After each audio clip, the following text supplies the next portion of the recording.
What did you think overall? What was your assessment?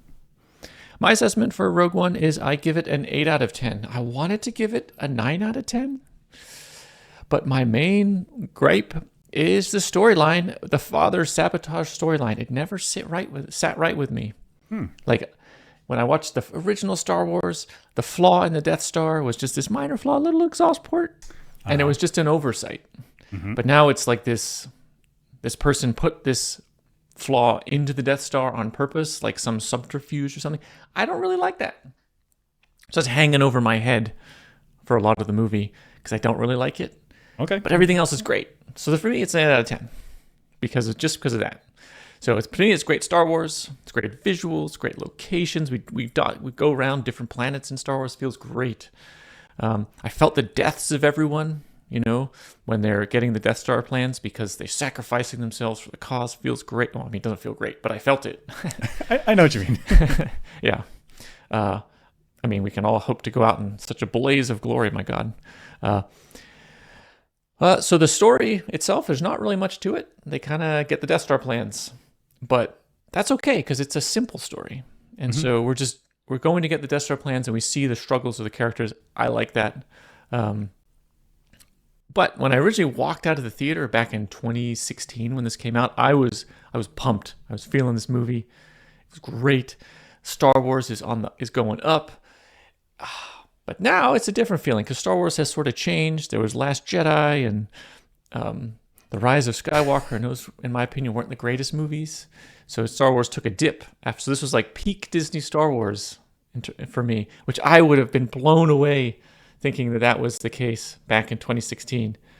So I don't have the same feeling of like, yeah, today, but I still think it's a really good movie. So for me, it's an 8 out of 10. It's an excellent Star Wars movie. I would put it third place for my Star Wars list of movies. That would be Empire Strikes Back, Star Wars, and then this one, I think, pretty high. Empire Strikes Back. What is Star Wars? You said Star Wars? Star Wars, the first one. Oh, I see. The New Hope. And then this. So I even put it above Revenge of the Sith. So pretty good. I mean, really good. So 8 out of 10. What do you think? I also rank it third. It's right after Phantom Menace, and then New Hope. New Hope, of course. Of course, New Hope is first, then Phantom Menace, and then now Rogue One. I also gave it an 8 out of 10. Hey, we're same wavelength there. So the pros of this was great sets and locations. This is the cinematic Star Wars experience. They really go into it, and it feels like a lived-in universe. It doesn't feel like, oh, that's clearly like a light bulb that's painted blue. Like, it feels like the world makes sense. Feels good.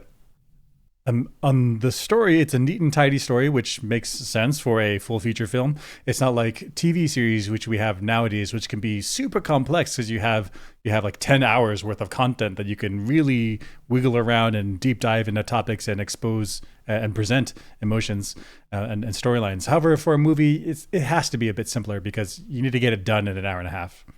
A cool thing about this movie is that we see how disorganized the rebellion. Now, while that sounds like a bad thing, it also feels like the rebellion is a rebellion. Like they don't have this big old structure where everyone knows exactly what the rules and regulations are.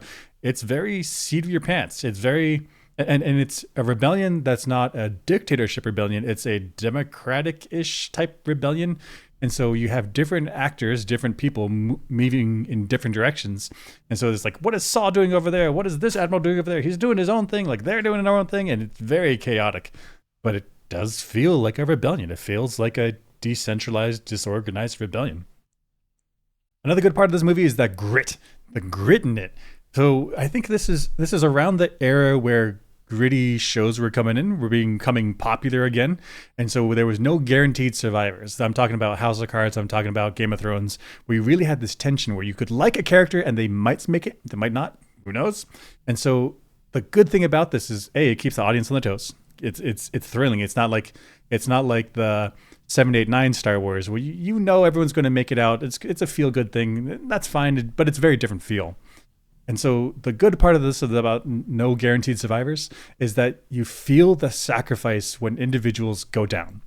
Like their stories are not just willy-nilly thrown away. It's you develop a liking for a character. They earn their place in your like for them, and then it's like ripped out of you, and you feel it, and like that gut-wrenching feeling of it's very good movie.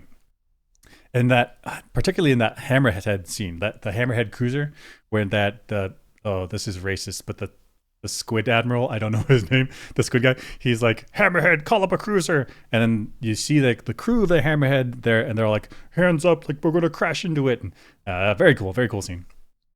And but at the ending though, oh man, right after Cassian and Jin die, and so I see it like they have no more role in the story, and it's a big emotional crash.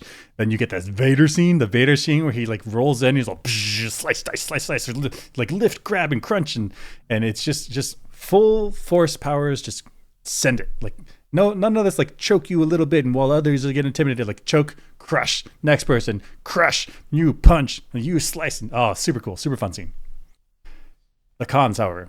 The biggest con for this movie that I really got stuck on for like 5-10 minutes during the movie, like I was distracted from the rest of the movie, was why did Saw Gerrera die? I didn't understand that. Like, so yes, Jeddah gets attacked by the Death Star and things are going down, and then everyone leaves the base, and Saw is like, "Go forth, keep the rebellion alive." But like, dude, like come with us. I didn't understand it. He just kind of gave up and decided to die on Jeddah. But other than that, it's a very good movie. I enjoyed it. And that had the cool planet shield, the planet dome, which reminded me of Druidia and Spaceballs, and it's a nice little feedback loop there. They're going back and forth there, where Star Wars inspires Baseballs and Spaceballs feeds back to Star Wars. Super fun, super nice. Yeah, a little callback for fans of both series.